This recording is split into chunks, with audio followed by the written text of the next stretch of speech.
Hi hello மக்களே, இன்றைக்கி நம்ம என்ன பார்க்க போகிறோன்னா கேப்சிகம் சாதங்க. அதை எப்படி செய்யலாம் வாங்க வீடியோக்குள்ளே போகலாம்.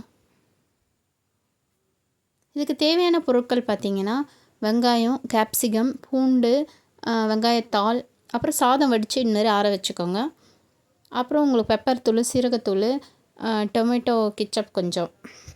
கேப்சிகம் பாருங்கள், உங்களுக்கு தேவையான அளவு.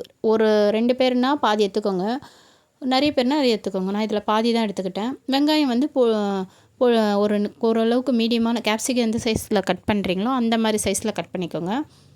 வெங்காயத்தாள் வந்து நல்லதுங்க, நம்ம மாடி தோட்டத்திலே விளைஞ்சதுங்க. ஸோ அது வந்து ரொம்ப கால்சியம் சத்துங்க. அப்புறம் பார்த்திங்கன்னா உப்பு, அப்புறம் மிளகுத்தூள், சீரகத்தூள், கடைசியாக தூவத்துக்கு கொத்தமல்லி, டொமேட்டோ கெச்சப்புங்க, அது கொஞ்சமாக ஊற்றிக்கணும். ஸோ இதுக்கு ஃபஸ்ட்டு நல்லா இதுமாதிரி கேப்சிகத்தை வாஷ் பண்ணி எல்லாமே எடுத்துகிட்டு நீங்கள் ரெடியாக வச்சுக்கோங்க.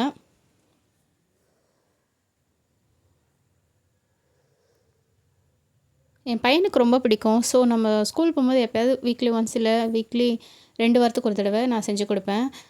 எப்போப்பா சாம்பார் காரக்குழம்பே தரீங்களே, எனக்கு கொஞ்சம் டிஃப்ரெண்ட்டாக கொடுங்கன்னா, ஸோ கேப்சிகம் சாதம் கேட்டான். அதுமாரி ஒரு நாள் செஞ்சு கொடுத்தேன். அவனுக்கு ரொம்ப பிடிச்சிருந்தது.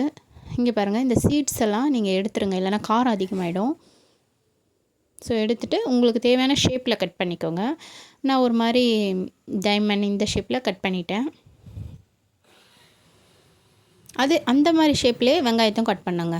அப்போ தான் உங்களுக்கு நல்லா ஒரு பார்க்கறதுக்கு நல்லா அழகாக லுக் கொடுக்குங்க. இதுமாதிரி எடுத்துக்கிட்டேன். கொஞ்சம் பெருசு பெருசாக இருந்தால் தான் நம்மளுக்கு சாப்பிடும் போது நல்லா வரும். இதை ஒருத்தர் வேக வச்சு கூட எடுத்து ஒரு பாதி வேக்காடில் எடுத்துக்கிறாங்க. நான் வந்து இது சிம்லே தாளிப்பேன், அதனால் அது ஓரளவுக்கு வெந்துடும். ஸோ நம்ம ஃப்ரைட் ரைஸ் கடையிலலாம் சாப்பிடும்போது நல்லா வரும் இல்லைங்களா, அது மாதிரி இருக்கும். ரொம்ப அடிக்கடி வெளியே வாங்கி கொடுக்கக்கூடாதுன்ட்டு நானே வீட்டில் இது மாதிரி அவனுக்கு இது ஃப்ரைட் ரைஸ் மாதிரி செஞ்சு கொடுப்பேன். Capsicum fried rice.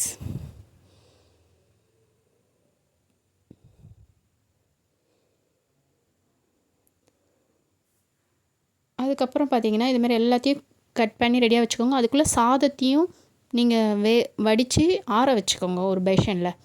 அப்போ தான் நம்மளுக்கு கிளறும் போது நல்லா பளபளன்னு வரும். சாதம் பளபளன்னு வடிக்கணுங்க, அது ரொம்ப முக்கியம். இது பாருங்கள், வெங்காயத்தாள் நம்ம மாடி தோட்டத்தில் வச்சுருக்கோம் இல்லையா, அதிலே வளைஞ்சது. ஸோ அதையும் ஃப்ரெஷ்ஷாக எடுத்துன்னு வந்துட்டு நான் கொஞ்சமாக நீட்டாக கட் பண்ணிக்கினேன். ரொம்ப ஹாப்பியாக இருக்குங்க நம்ம செடியிலே நம்ம பறித்து அதை செய்யும் போது.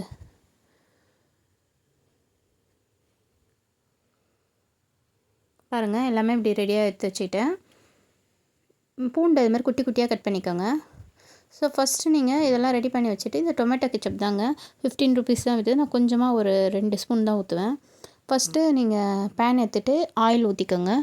ஸோ கொஞ்சம் ஆயில் எக்ஸ்ட்ரா வேணுங்க, ஒரு 3 ஸ்பூன் அதுமாரி ஊற்றிக்கோங்க. 50 கிராம் போதும், அதுமாரி கூட வச்சுக்கோங்க, 2 பேர்னா. அப்புறம் லைட்டாக சோம்பு போட்டேங்க.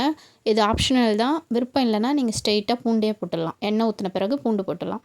நான் வந்து லைட்டாக டேஸ்ட்டு நல்லா இருக்கும்ல சோம்பு போட்டு, அதை போட்டுட்டு இப்போ அது புரிஞ்சோடனே பூண்டு போட்டேங்க. பூண்டு பொடியாக நறுக்கி வச்சுருந்தேன். ஸோ இதையும் லைட்டாக மீடியம் ஃப்ளேமில் தாங்க வச்சுக்கணும் அடுப்பை, அப்போ தான் நம்மளுக்கு தீயாது. அதுக்கப்புறமா ஆனியன், கட் பண்ண ஆனியனை இப்படி போடுங்க. போட்டுட்டு அதையும் மீடியம் ஃப்ளேமில் வதக்குங்க. எப்போவுமே ஸ்பீடாக ஆகணும்னு சொல்லிட்டு நீங்கள் வேகமாக பண்ணாதீங்க.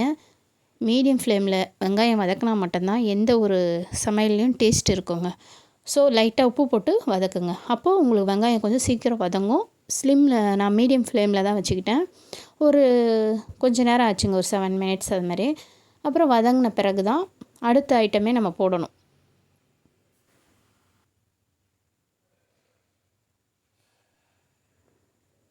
கண்டிப்பாக இது செய்ய கொஞ்சம் பொறுமை வேணுங்க.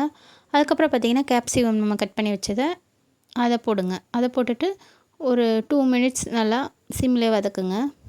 ஸோ அது கொஞ்சம் நல்லா உங்களுக்கு வதங்கணும். வதங்கின பிறகு தான் நீங்கள் அடுத்தது இந்த டொமேட்டோ கெச்சப் ஊற்றணும், ஓகேங்களா? அப்போ தான் வதங்கினா தான் நம்ம நச்சுக்குன்னு வராது, கொஞ்சம் வதங்கணும்.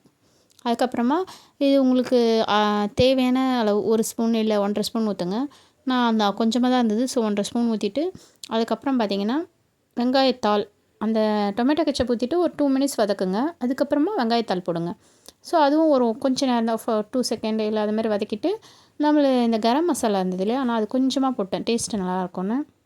அதுக்கப்புறமா சீரகத்தூள் கொஞ்சம் நல்லா போட்டேன், அதை ஒரு 1/4 டீஸ்பூன் போடுங்க சீரகத்தூள். அப்புறம் பெப்பர் வந்து ரொம்ப நம்மளுக்கு நல்லதுங்க, சளி இருமல் இருந்தாலும் போய்க்கிடும். ரெண்டாவது டேஸ்ட்டும் கொடுக்குங்க, காரமும் நல்லா திட்டமாக இருக்கும். அப்புறம் தேவையான அளவு உப்பு எல்லாமே போட்டு இப்படி மிக்ஸ் பண்ணிக்கோங்க. இது கேப்சிகம்ன்றதுனால நீங்கள் அடிஷ்னலாக காரம் ரொம்ப போட தேவையில்ல, இதுவே போதும். ஏன்னா அதிலே பச்சை மிளகாலையே கொஞ்சம் காரம் இருக்கும், கேப்சிகம் குடை மிளகா இல்லையா, ஸோ அந்த காரமே போதும். நான் சாதம் இந்த மாதிரி பல்லன்னு வடித்து வச்சுக்கிட்டேன் பாருங்கள். ஆறவும் வச்சுட்டேன். ஆற வச்ச பிறகு தான் நல்லாயிருக்கும் உங்களுக்கு. இது வதங்குற இது முடிஞ்சோடனே இந்த சாதத்தை இதுமாரி எடுத்து போட்டுக்கோங்க. உங்கள் வீட்டில் எத்தனை பேர் இருக்காங்களோ அந்த அளவுக்கு போட்டுக்கோங்க. நாங்கள் 2 பேர் தான், நானும் என் பையனை தான் இன்றைக்கி சாப்பிட்டோம். ஸோ எங்கள் 2 பேர் அளவுக்கு நான் அன்றைக்கி வதக்கினேன். சூடாக நம்ம ரெடியாக இருக்கணும், இதை முடித்தோடனே சாப்பிட்ற மாதிரி இருக்கணும், அப்போ தான் அது ரொம்ப நல்லாயிருக்கும் சூடாக சாப்பிட்டா. இது பாருங்கள், கூட இன்னும் கொஞ்சம் கிச்சப் கொஞ்சம் இருந்தது. லாஸ்ட்டாக திருப்பியும் சாதம் போட்ட பிறகு லைட்டாக போட்டு வதக்கிட்டேன். இப்போ கொஞ்சம் தீ ஏற்றிக்கோங்க. இப்போ நல்லா நல்லா ஃப்ரைட் ரைஸ் கடை மாதிரி நல்லா ஸ்பீடாக இப்படி வதக்கிட்டே இருங்க. கடைசியாக இறக்குன அதான் ஸ்டவ் ஆஃப் ஆக்கும் போது கொத்தமல்லி தலையை வந்து நான் அலசி வச்சுருந்தேன், அதை மேலே தூவிக்கிறேன். ஸோ நல்லாயிருக்கும். அதுக்கப்புறம் நான் இதுக்கு என்ன பண்ணேன்னா கூட சைடிஷ்ஷாக பாருங்கள் எவ்வளோ சூப்பராகுது. வாழை இலை அன்றைக்கி இருந்ததுங்க எங்கள் வீட்டில்.